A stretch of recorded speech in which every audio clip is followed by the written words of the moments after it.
Hey guys, hope you're doing well today. So in this video, I want to go more in depth on the battery power system for the van. So I've used this system for about 4 to 5 years and it's worked flawlessly. So I want to show you my design process and improvements along the way. I want to introduce my favorite shirt. Leave me alone, I know I'm on fire.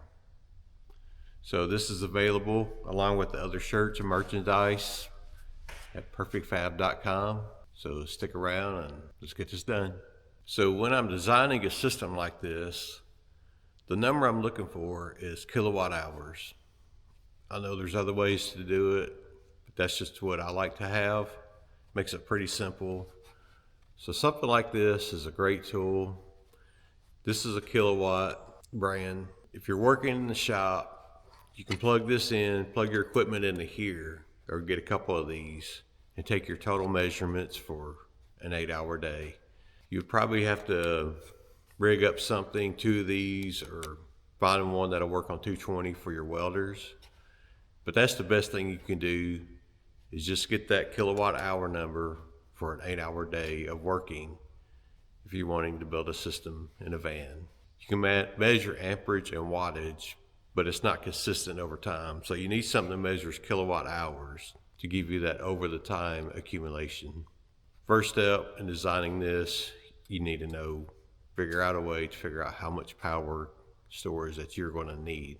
So the type of work I'm doing with this is just general welding fabrication, rails, installs, repairs, stair repairs, things of that nature, trailers and whatnot. I'm not doing heavy equipment repair and stick welding all day. So I do have an engine drive welder for that type stuff, but I don't do much of it. But like if you're building a 2-tube guardrail or something like that on site, this is a really good setup. But if you're going to be arc on all day, this isn't for you. You need to go with the engine drive. But for general stuff, installs, it's a great system to have. And this is as loud as it gets.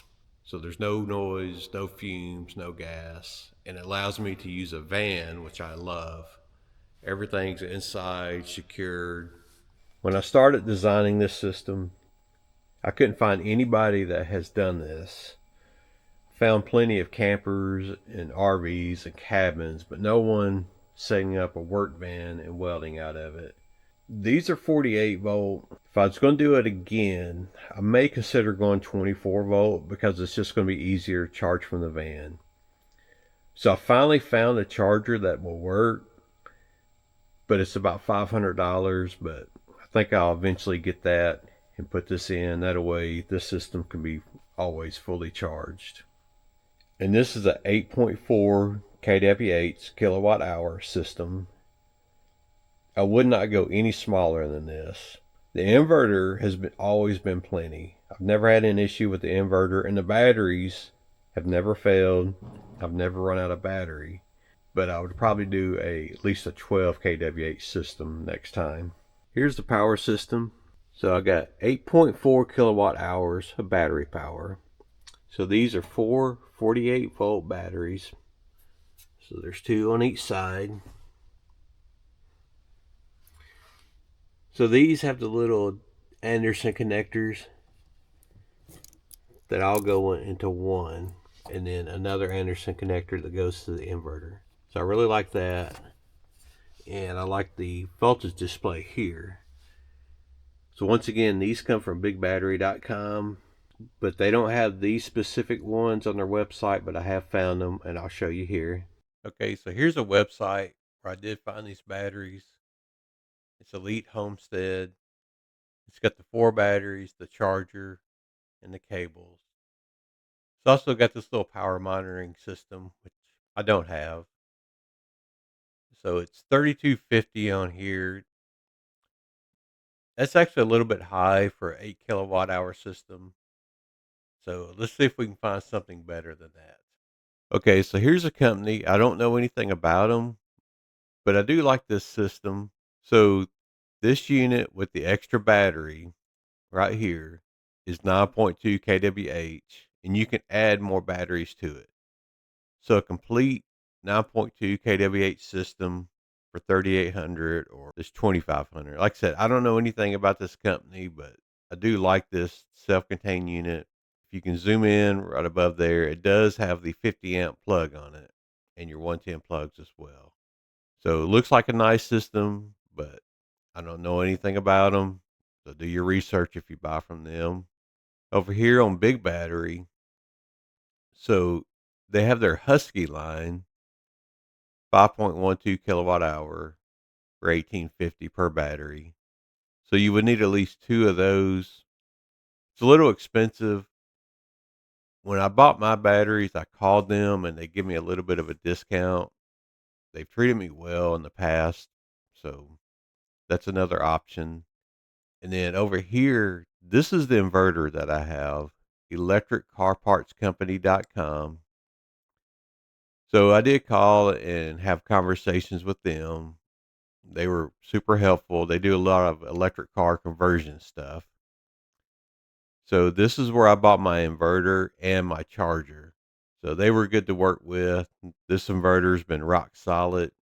So I would recommend purchasing a pure sine wave inverter just to protect any sensitive electronics. Down below, I got a 6,000 watt 220 split phase converter. So be sure if you're in the US, you buy split phase, because here we do 2 legs of 110. In Europe, they do 1 leg of 220. So be sure you get the right inverter. This inverter does have a charger, but since it's 220, you have to input 220 into it to use the charger function in this. So I didn't want to deal with that. But this is the charger that comes with the batteries. So it works fine. It's just a little inconvenient. So you have to have this plugged in to 110 power before you plug this into the battery. So if you plug this in first and then plug it into 110, it will not charge. So you can't leave this connected in the system and just plug and unplug it. So that starts to become inconvenient. So what I did is I went to Big Battery. Well, I called Battery Evo and they didn't have a solution. So I went to Electric Car Parts Company and they programmed this charger for me. So it stays connected, but it takes a lot of airflow. It does get hot. That's nice, just leaving that connected into the system. So standing in the middle of the van, my battery and inverter is towards the front. So the inverter is about 80 pounds, and then the batteries are probably 40 pounds each, roughly. And then back here at the back, so I operate out of the back door a lot. So I have the remote panel for my inverter. So it's nice just to reach up inside and turn that on. So one thing to note, if you're not familiar with battery and inverter systems, if you leave this on, it'll discharge itself over time. So at the end of the job, you need to be sure to turn this thing off, for the next morning your batteries will be dead. But this little panel, you don't have to buy it, but I bought it with mine and it's super handy with the switch, and of course has all your information on the display there. So next, I feed in for my inverter. So I have a 40 amp 220 circuit, two 25 amp circuits, and a 20 amp circuit. The reason I have two 25 amp circuits, so I have a 100-foot 10 gauge cord, and it would randomly trip the 20 amp breaker. So the cord is more than big enough, and that was pretty annoying to be 100 feet away and trip your breaker in the middle of a weld. So I found 25 amp breakers. This is a square D panel. So I found 25 amp breakers, put them in, and solved all my problems. Over here, I have a 40 amp 220, and this outlet is 2 circuits. So they're split inside.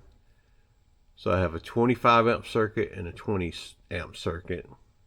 And one thing to note, it probably doesn't matter, but one leg of the inverter puts out 120 volts, the other leg puts out 115. I even wrote it on the side there. So my 25 amp circuit is on the 120 volt circuit, just to help. The higher the voltage, the lower the amperage. So this works good. On the rear of the van, I've got 3 plugs. One for my trailer lights. This one is for charging. This is a pretty nice little plug. It comes from Amazon. So let's let that down, plug in my cord, and then I can charge my batteries. That works out really well. And then over here, I've got another 25 amp circuit. So what happened is there's places where I have cords strung out, but I want to secure the van. So these plugs, you know, you got to pinch the cord in the door or whatever. And so I wanted a 110 circuit outside the van where I could lock it. So this works good. I haven't really needed to do that with the 220, but it's nice having this at 110. But this is the only plug of this style I could find, and it's just a 15 amp plug. So my 10 gauge cord has a 20 amp plug with the blade turned sideways, so I actually have to use an adapter for this. Slightly janky, but it's worked well, never given me any trouble. So here's the primary machine in here right now. This is a Lincoln MP210. So it's a good little machine. I do a lot of flux core with it. I've never TIGged with this machine, but I do flux core and stick. And then if I need to get in a tighter spot or whatever, I keep this welder on here. This little Everlast machine, I'm not even sure what model it is, but it's a good little stick welder. It's got the shoulder strap so I can climb a ladder with it or whatever. So the plan is not to keep these machines in here. I've been partnering up with HTP. So they've got a even smaller stick welder that I hope to put in here soon. And then, so they've got a nice, just simple basic MIG that they've come out with also. So hopefully we can put 2 HTP machines in here before too long. And as far as power tools, basic 4.5 inch grinders. And then my 6 inch Metabo there. Those are the main power tools. So this is my core drill. So I think that's a 4 or 5 inch bit. So the power system runs this fine. So the other tools I've run off here are concrete mixer, a small demo hammer, and probably the most taxing has been a plasma cutter. Your arc on is generally a pretty long time, and that's been the most taxing on this system. So be mindful of that. So this system is 8.4 kilowatt hour. I would suggest not going any smaller. This system serves me well, but if I build another one, I'd like to get up to about 12 or so, just for reference for you. Like I said, there's no issue with this, but it'd be nice to have a little reserve. Also, I want to be able to charge this from the van's charging system.